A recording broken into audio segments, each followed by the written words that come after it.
కాదు సార్, ఇప్పుడు నేను ప్రశ్న అడుగుతాను. ఇవన్నీ గత 2.5 సంవత్సరాల నుంచి మీరు చెప్తూనే ఉన్నారు.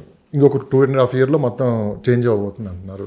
కానీ ఇవన్నీ గ్రాఫిక్స్ రూపంలోనే కనిపిస్తున్నాయి, కానీ ఒరిజినల్ గ్రౌండ్ లెవెల్లో అసలు వర్క్ జరుగుతున్నాయంటే మీరు డెఫినెట్గా జరుగుతున్నాయి. మీకు తెలియదే ఉంది. Regional link road north part start అయిపోయింది. సౌత్ పార్ట్లో స్టోనింగ్ అవుతుంది ఆల్రెడీ. సౌత్ పార్ట్ బడ్జెట్ కూడా కేటాయించారు. ఎంఎంటీఎస్ ఆల్రెడీ శాంక్షన్ అయింది. మెట్రో ప్రపోజల్స్ ఉన్నాయి. ఇటు ఫ్యూచర్ సిటీ నడుస్తుంది. అటు ఇప్పుడు శంషాబాద్ నుంచి అప్ టు పరిగి వరకు గ్రీన్ఫీల్డ్ హైవే కనెక్టివిటీ పెరుగుతుంది. మన ఓఆర్ఆర్ ఎగ్జిట్ నెంబర్ 30 నుంచి రావిరాల టువర్డ్స్ మనకు అప్ టు ఆమన్గల్ వరకు గ్రీన్ఫీల్డ్ 330 ఫీట్ హైవే కనెక్టివిటీ జరుగుతుంది. బందర్ పోర్ట్ నుంచి ఫ్యూచర్ సిటీకి కనెక్టివిటీ పెరిగింది. ఇవన్నీ పైప్ లైన్లోకి వస్తున్నాయి. ఇవన్నీ డెవలప్మెంట్ స్టార్ట్ అయింది అనుకోండి, ప్రైస్ కూడా హైక్ అవుతుంది, మార్కెట్ పెరుగుతుంది. ఎందుకు ప్రజల్లోకి అంత బలంగా ఎంత జరుగుతున్నా కానీ బలంగా వెళ్ళట్లేదంటే ఏం చెప్తారు? ఎక్కడ లోపం జరుగుతుంది? అంటే ప్రభుత్వ పరంగా జరుగుతుందా, లేకుంటే రియల్ ఎస్టేట్ కొంచెం డల్గా ఉండటం వల్ల జరుగుతుందా? రియల్ ఎస్టేట్ డల్గా ఉందనే నెగిటివిటీ వల్లనే జరుగుతుంది. ఇది ఒకటి. ఏఐ వల్ల ఐటీ కొంచెం స్తబ్దత వాతావరణము, రెసిషన్, లే ఆఫ్లు జరుగుతున్న వల్ల ఏంటంటే మనకి ఎప్పుడు కూడా ఐటీ వాళ్ళు ఎక్కువ ఇన్వెస్ట్మెంట్స్ ఉంటాయి మార్కెట్లో.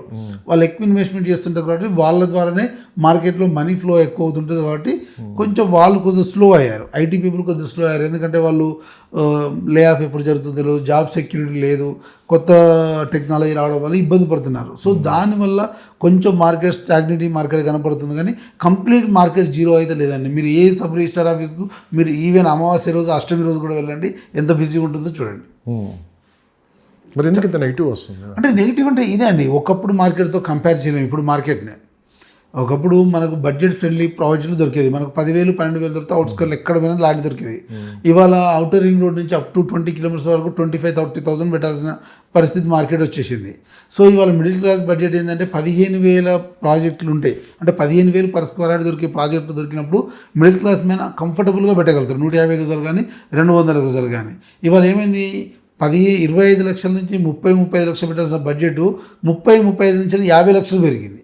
సో దీనివల్ల కొంచెం కంఫర్ట్ మిస్ అయిపోయి ఆ ఇన్వెస్ట్మెంట్స్ కూడా టైట్ సిచ్యువేషన్ ఏర్పడింది తప్ప ఇన్వెస్ట్మెంట్ ఏం తగ్గలేదు. మార్కెట్లో పెరుగుతున్నారు, కొనేవాళ్ళు కొంటున్నారు, అమ్మేవాళ్ళు అమ్ముతున్నారు.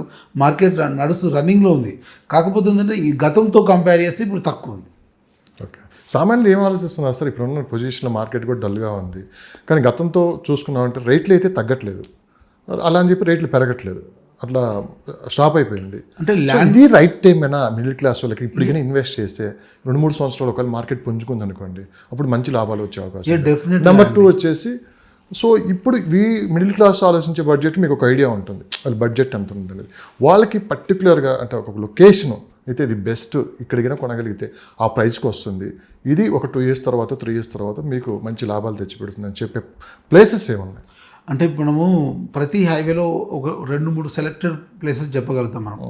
దాంతోపాటు ఏంటంటే రీజనల్ రింగ్ రోడ్ కనెక్టివిటీని చూసుకొని, అక్కడ ఉన్నటువంటి నేషనల్ హైవే కనెక్టివిటీని చూసుకొని, ఆ సరౌండింగ్ 5 కిలోమీటర్స్ వరకు ఎక్కడ ఇన్వెస్ట్ చేసినా కూడా డెఫినెట్గా ఆ టౌన్ అర్బనైజేషన్ పెరుగుతుంటుంది, పాపులేషన్ పెరుగుతుంటుంది. కాబట్టి డెఫినెట్గా మనం చేసిన ఇన్వెస్ట్మెంట్ ఓ 5 to 7 ఇయర్స్లో డెఫినెట్గా అది మనకు మంచి అప్రిషియేషన్ రావడానికి ఛాన్స్ ఉంటుంది. లేదు ఇటు నేషనల్ హైవేకు అటు నేషనల్ హైవే కాకుండా ఎక్కడో లోపలి ఇన్వెస్ట్ చేసామనుకోండి, అది కాదు, ఇన్వెస్ట్మెంట్ రాంగ్ ఇన్వెస్ట్మెంట్ అవుతుంది, పెరగడానికి కూడా టైం పడుతుంది. రీజనల్ లింక్ రోడ్ రావడానికి కనెక్టివ్ పెరుగుతుంది తప్ప అప్రిషియేషన్ రావడానికి టైం పడుతుంది. ఇంకోటి ఏంటంటే ఎప్పుడు ఎక్కడ ఇన్వెస్ట్ చేసినా కూడా ఒకటి అక్కడ ఎంప్లాయ్మెంట్ అనేది క్రియేట్ అవ్వాలి, లేదంటే పాపులేషన్ పెరుగుతూ టౌన్ అనేది ఎక్స్టెండ్ అవ్వాలి. ఈ రెండు జరగకపోతే అక్కడ ప్రాపర్టీకి వాల్యూ లేనట్టే, అప్రిషియేషన్ రాదు.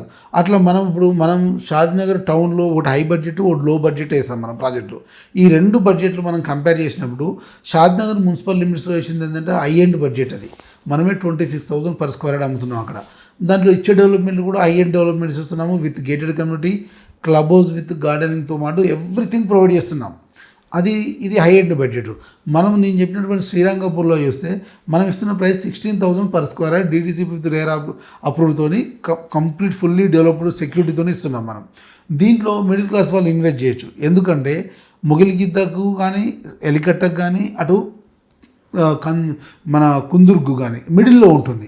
ఈ కుందుర్గు మంచి ఇండస్ట్రియల్ క్యారిడారు, ఎందుకంటే ఇక్కడ 20-25 ఈ ఐరన్ ఇండస్ట్రీస్ ఉన్నాయి, బ్రిటానియా లాంటి బిస్కెట్ మ్యానుఫ్యాక్చరింగ్ కంపెనీస్ ఉన్నాయి, దాంతోపాటు అక్కడ పేపర్ మ్యానుఫ్యాక్చరింగ్ కంపెనీస్ ఉన్నాయి. దట్టు అక్కడ ఇండస్ట్రియల్గా ఏర్పడ్డటువంటి టౌన్ అది. దాంతో ఇప్పుడు మీరు మొగిలిగిద్ద ఎలికట్టకు వస్తే ఇక్కడ ఎలక్ట్రానిక్ స్పాంజ్ ఇండస్ట్రీస్ ఉన్నాయి, ఐరన్ స్పాంజ్ ఇండస్ట్రీస్ ఉన్నాయి, మైక్రోసాఫ్ట్ డేటా సెంటర్స్ ఉన్నాయి, ఫుడ్ ప్రాసెసింగ్ ఉన్నాయి. సో మొగిలిగిద్ద ఎలికట్ట కూడా ఎక్స్టెండ్ అవ్వడానికి ఛాన్స్ ఉంది. సో ఇక్కడ ఎంప్లాయ్మెంట్ కానీ అక్కడ ఎంప్లాయ్మెంట్ కానీ పెరిగే కొద్దీ ఈ రెండు టౌన్ల మధ్యలో అర్బనైజేషన్ అనేది చాలా ఈజీగా ఉంటుంది, ఛాన్స్ ఉంటుంది. దట్టు మన ప్రాజెక్టు విలేజ్కి పక్కనే ఉంటుంది, దట్టు హైవేకి సెకండ్ బెట్టుగా ఉంటుంది.